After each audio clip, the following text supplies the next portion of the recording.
Is Chris Haynes there, ready to join He us? sure is. The popular reporter, sideline reporter, NBA on TNT, an insider for Bleacher Report, sat down with Kevin Durant recently. Chris, good to see you again. Explain to me how you reach out and you get Kevin Durant to sit down for an interview. How long had you been working on that?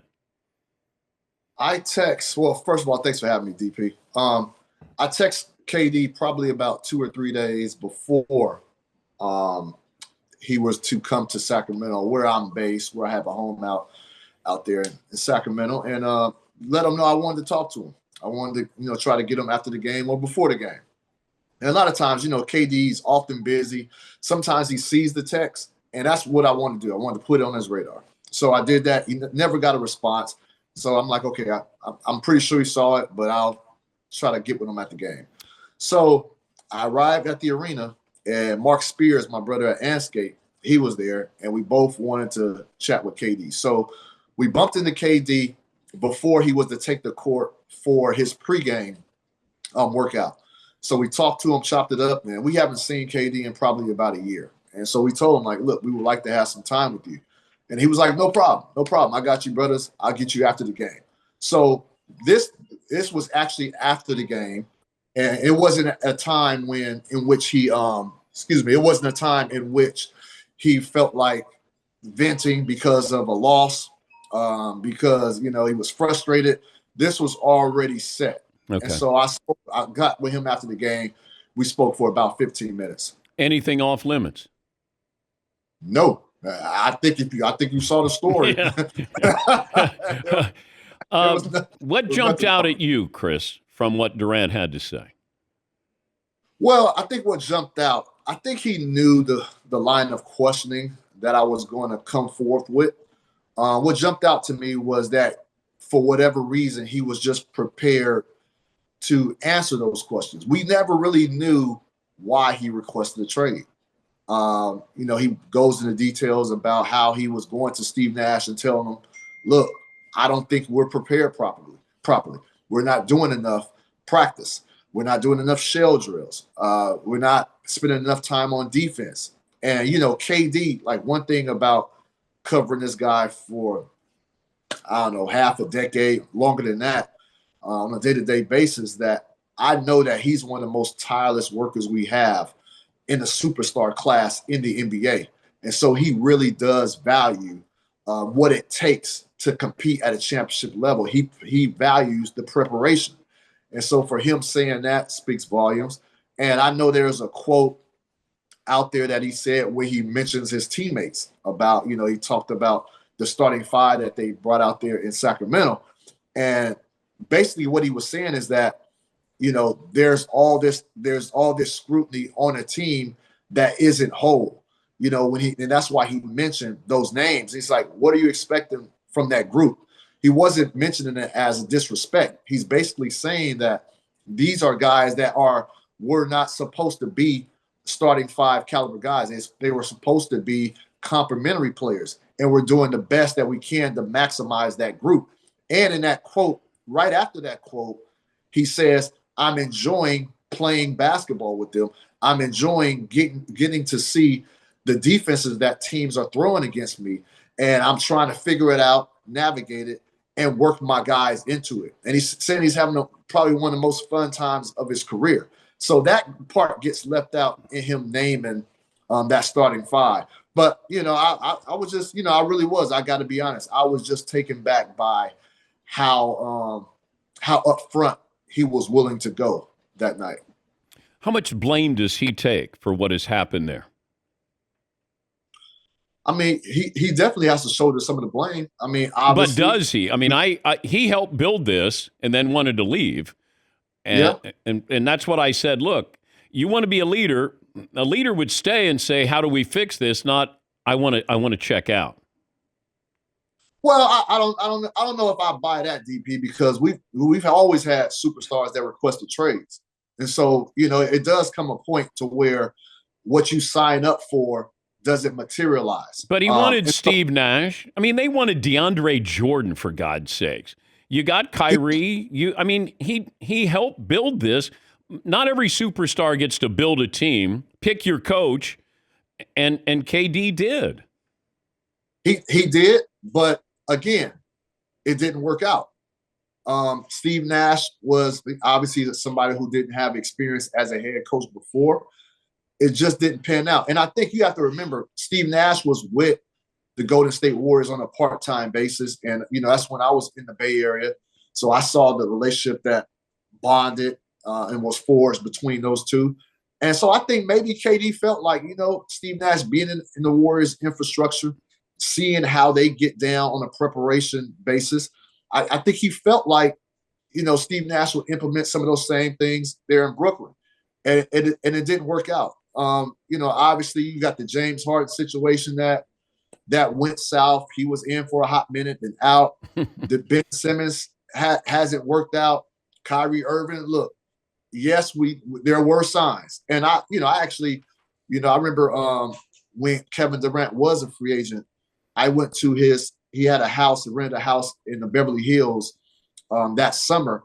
And I went over there to do a story on him. And, I think this was right before, it might've been right after he chose the Nets.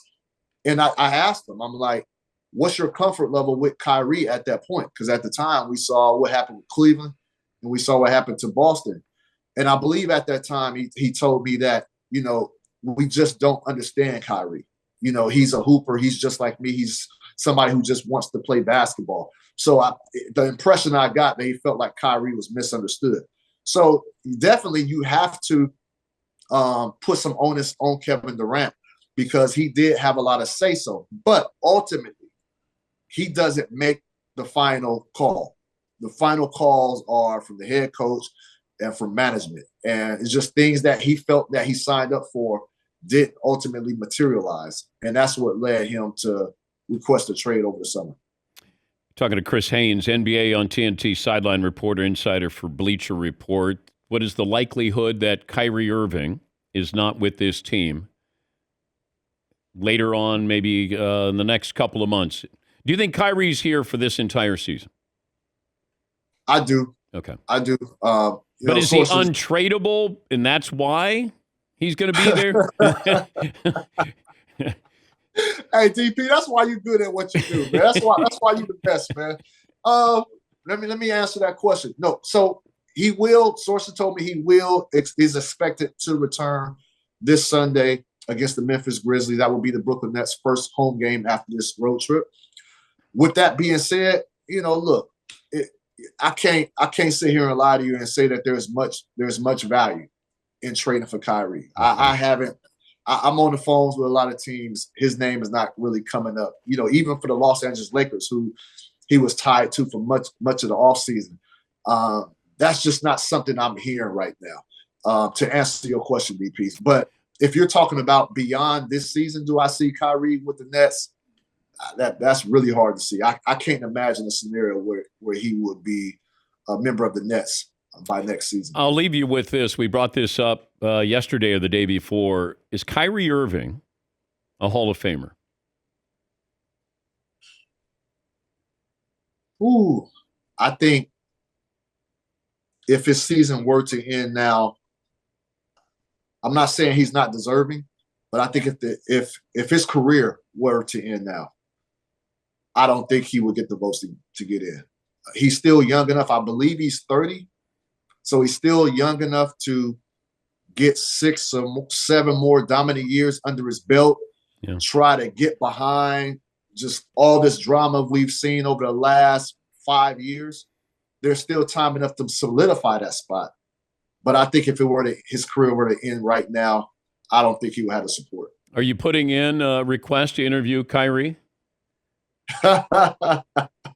Kyrie knows I'm available. Kyrie knows I'm available. Is Kyrie available? That's what I want to know. That's a different question. That's a different question right there. But I think at some point, there's a few requirements or maybe one requirement left before he's able to play Sunday. I do believe he will have to speak to members of the media before he plays Sunday games. So that's something to look out for. Before I let you go, Marvin is controlling the playlist today with the Cookout. And Marvin, do you want to tell Well, Chris, do you have a playlist for a cookout? For a cookout, so when I think of a cookout, DP, I'm thinking about throwing something on that grill, throwing a slab of ribs on the grill. No, music. Rocking out. Music. Marvin, Music, give Chris I'm going to go. Hold on. I'm going to have Marvin give you his playlist today that we're playing. Okay. All right. So we got Frankie Beverly and Maze, Before I Let Go. Got to Give It Up, Marvin Gaye. Lakeside, Fantastic Voyage. Okay. And then, I had Shalimar, Night to Remember. And Parliament, Flashlight. Okay. What I was about to say before you mentioned those songs, I was going to go 70s. Mm-hmm. Anytime you having a cookout, a barbecue, 70s music gets the job done. It gets everybody in the mood. And most of those songs he mentioned were the 70s, if not all of them. So that's how I would rock out. All right. Just want to make sure, because when I go to Marvin's cookout next summer, I just want to make sure that I'm ready when I get there. Okay, DP, Marvin, I would say this. Marvin, you got to play the Cupid Shuffle and get DP in on the dance. Oh, boy. That's something you got. You got to throw Cupid Shuffle in there. Well, I was going to say, Chris, if he knew the words to Frankie Beverly and Maze, Before I Let Go, somebody going to fix him a plate. Chris, have you ever been to the Cozy in Indianapolis? I never have, no. Okay. I went in there and realized that I was in the minority when I went in there. But I said, you know what? I'm gonna go in and get a beer. Next thing I know, they did the like the Soul Train where they line up on both sides, and then you got to dance down the middle of it. And I thought, you know what? Let's go. And I was with a producer of mine, Charlie Moynihan. I said, Charlie, let's go. And I remember acting like I was on a horse and spanking my backside as I'm heading down and I'm like, all right, we're good. And everybody was like, all right, you're all right. We're good with you. And DP, it only lasts for a few seconds. I know in your mind it may feel like an eternity going down that line. It's over in a few seconds, and you're accepted. So run with it, DP. Yeah, this was when Indiana was in the NBA Finals, and I thought, all right, let's go get a beer. I just hung out with Mark Jackson, Reggie Miller. We walked over there, and I walked in. It's one of those like Animal House. Otis, my man, and you walk in, and everybody turned around. And I'm like, I'm walking to the bar. I'm gonna go. I'm gonna get a beer, and I needed Stuart Scott there, I think, with me. Oh, that would have been awesome. DP, man, you always invite to my barbecue, my cookouts, man. Anytime. Congrats on the interview there, Chris. Always great to talk to you. DP, take care, brother. That's Chris Haynes, works for Bleacher Report, also TNT, the NBA on TNT.